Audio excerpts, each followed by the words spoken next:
Hello, fellow football connoisseurs, and welcome back finally to the quick take. Yes, I have been away for quite a while, I think 2-3 weeks now, but hopefully we are back to our usual programming.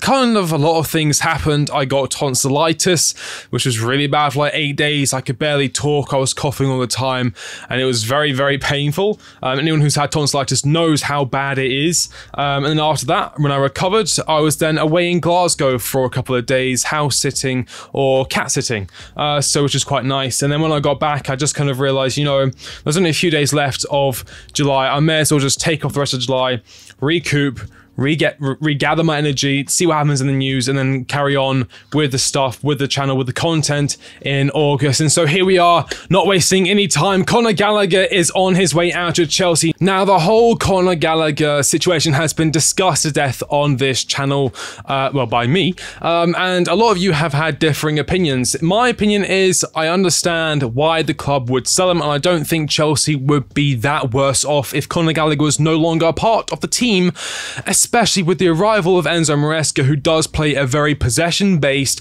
technical style of football, which I just don't think aligns with the direct strengths of Conor Gallagher, where he thrived under Pochettino's kind of what the hell is going on, headless chicken kind of style of football.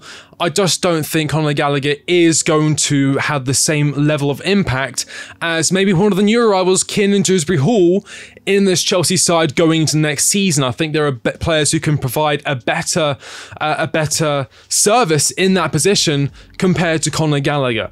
But amongst all of this discussion, there was a news story that broke today that hit a lot of people quite hard. This coming in from Alex Crook. Major breaking news. Chelsea have banished Conor Gallagher from the first team squad. Chelsea have informed Gallagher that he will not be training with the first team when the squad returns from USA. Of course, Chelsea are currently in the US for their preseason. We didn't have a good 2 first games against Wrexham and Celtic, especially against Celtic. However, we put on a fantastic show against Club America, having a fantastic game, really good watch. And, you know, I think it really goes to show that you cannot judge a team by preseason. Preseason is all about seeing what works, tweaking here and there, testing different players in different roles. Maybe Reece James is inverting one day, maybe he's at right centre-back, that kind of thing. So don't judge a book by its pre-season results. That's what I'm trying to say. But again, getting back to the Conor Gallagher stuff, there's been a lot of news around Gallagher actually as of late. If he does leave Chelsea, it does look like he will be going across the ocean to Spain, with Atletico Madrid heavily involved in a transfer, and we have that here. Conor Gallagher and Atletico Madrid expected to be clarified this weekend. Gallagher still hasn't given his green light, but contacts continue. £33.8 million deal, all agreed between the clubs. It's just down to Conor Gallagher. Conor Gallagher has rejected 3 contract offers from Chelsea so far, one of them being this from Fabrizio Romano. Justin, Conor Gallagher's career at Chelsea looks to be almost over. Chelsea offered him 2 years plus 1 deal, not any longer, as they are concerned in Maresca's high possession system he would only be a squad player.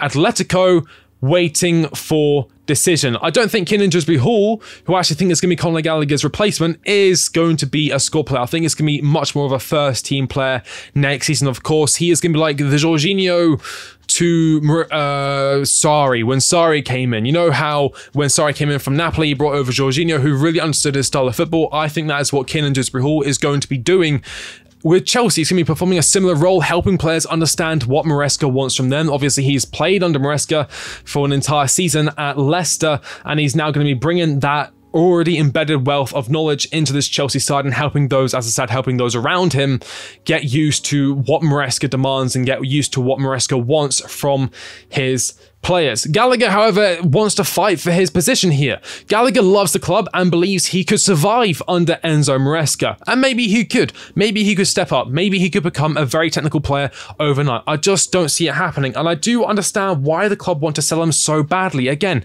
yes, we have offered him 3 contracts. Do I think they're good contracts? Probably not. Probably not. Conor Gallagher most likely wants assurance. He wants his future to be saved at Chelsea. I'm sure he wants like a 6, 7, maybe even an 8-year deal at Chelsea. Chelsea, we're probably only offering 1 year plus 1 year extension, 2 year plus 1 year extension, 2 years, no extensions, that kind of stuff. That's not what he wants. Of course, his deal ends next summer.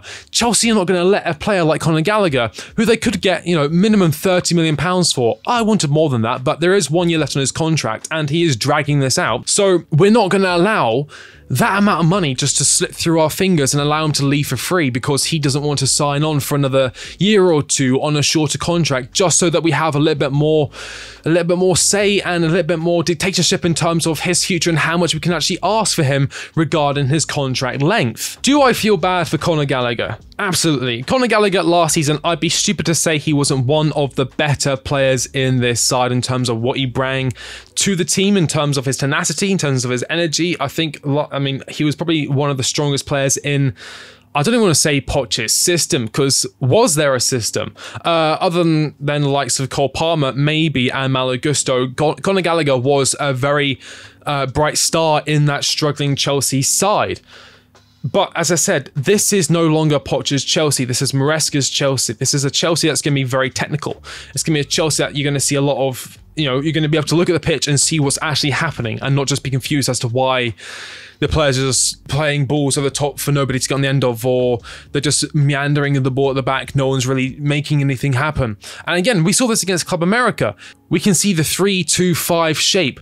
It's right there with the inverting fullback and the 4 players sitting behind the striker, creating the wide wingers, the 8s attacking in the half spaces. You've got the double pivot, Lavia playing fantastically.